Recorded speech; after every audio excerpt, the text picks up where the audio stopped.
I overrated Ward in the first fight and I overtrained. I did way too much. I thought that was the fight of my life and I overtrained myself for that fight. And now I know what I need to do to beat him. Basically, I overtrained myself for that fight. My last two fights, I thought I did way more in training camp than I normally do for Chilemba and for Ward. So from now on, I'll just do what I normally do. I'm not going to overtrain myself or do the extra stuff that I did for those two fights, because before my results spoke for themselves. I just have to get back to what I've done before for preparations for the fights. I overrated Ward. I overtrained. I believe I can beat anyone now. I believe I can beat any Olympic champion now. For me, it's enough for me to do my road work in the morning for 1 hour and do my boxing 1 hour at night. And that will be enough to beat Andre Ward. Those are the words of Sergey Kovalev, talking about his upcoming rematch with SOG. Very interesting stuff there from Kovalev. I'd like to get your take on this. Is Kovalev being truthful when he says he's just going to do an hour road work in the morning and then do 1 hour of boxing at night? 2 hours training a day? A championship level fighter doing 2 hours training a day in training camp, and that's going to be enough to beat Andre Ward? Are you convinced by that? Now, I'm not dismissing it out of hand, because I do believe that a lot of fighters overtrain. A lot of fighters put themselves in the hands of their team, and their team can overtrain them, can get them to push themselves unnecessarily hard to the point where their energy stores have been depleted so badly that they cannot replenish back to 100% by fight night. And they end up leaving most of their best work in the gym. Everybody is different. Some fighters can push themselves to the brink of collapse every session and be energized enough and manage to recuperate enough overnight with sleeping to be able to push themselves similarly the next day during their next sessions. Some fighters require more recovery than that. They require several rest days to be able to go again at that intensity anyway.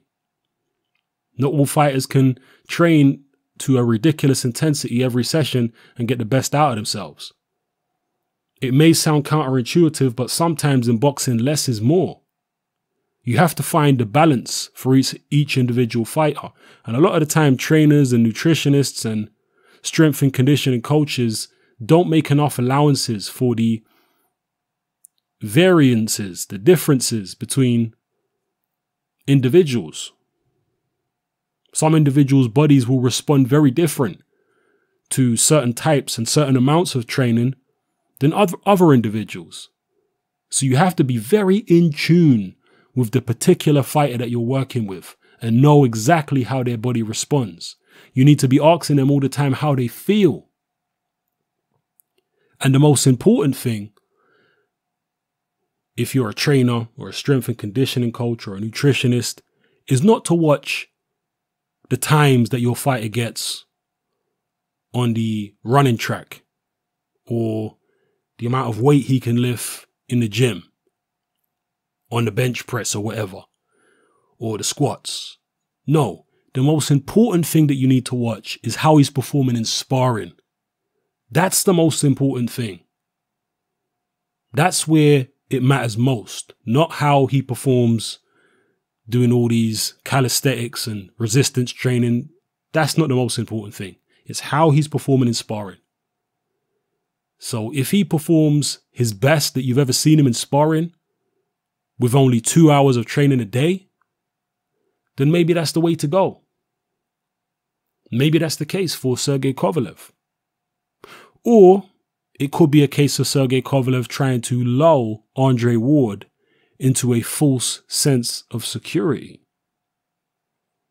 Maybe he wants Ward to get overconfident. Maybe he wants Ward to feel too comfortable, letting Ward think he's only doing 2 hours of training a day. You let me know what you think in the comment section below. Again, just to reiterate, I am not dismissing the notion that Kovalev might actually function most effectively on 2 hours training a day. It sounds very minimal, sorry, for a championship level fighter in a training camp. But who knows, man? It might be all he needs. An hour of road working and an hour of boxing a day? I mean, the sparring must take an hour. So where does he find time for his push-ups and skipping and all the other stuff? The footwork drills and shadow boxing and technical work. Where does he find time for that? Or maybe he mixes it up day to day. Maybe he doesn't do sparring every day. I don't know. Let me know what you think in the comment section below. And do you think that Sergey Kovalev overtrained in the first fight? Do you buy that idea? Again, to me, it's certainly possible. I've seen many fighters overtrain for fights and leave a lot of their energy in the gym. It's very, very important that fighters don't do that. And again, they have to have a team that are very in tune with the fighter and know what the fighter requires in terms of nutrition, in terms of rest, so on and so forth. I mean, not all people sleep as deeply as the next man. And sleep is where you do most of your recovery. If you're a light sleeper, and believe you me, even athletes can be light sleepers. If you're a light sleeper, you're probably going to need more rest than somebody who's a very deep sleeper. Which may mean more rest days, lighter sessions in between tougher sessions. Whereas the guy who sleeps extremely deeply for 10 hours every night during training camp, he might be good to go every single day and push his body to the limit every time. So you have to be very in tune with your fighter, even the nutrition. Not all fighters are going to respond the same to the fuel that you're putting in their bodies. People come from different ethnic backgrounds where their body has been used to, for many generations, their particular ethnos or ethnicity have been used to living on a certain type of diet for many, well, I could even say centuries. The body becomes accustomed to functioning on a particular type of diet. And if you don't recognize that, you could actually be making the mistake as a nutritionist of having this one-size-fits-all attitude to nutrition and not giving your fighter the nutritional requirements that he actually needs, not fulfilling his nutritional requirements. So anyway, I hope I've given you guys some food for thought since I'm talking about food. Let me know what you think about this. Did Sergey Kovalev overtrain? And will the kind of training that he's talking about be enough to defeat Ward in the rematch? Is it even real? Does he really only do 2 hours a day? Or is he just trying to draw Andre Ward into a false sense of security? You let me know what you think in the comment section below. It's Hatman, I'm out.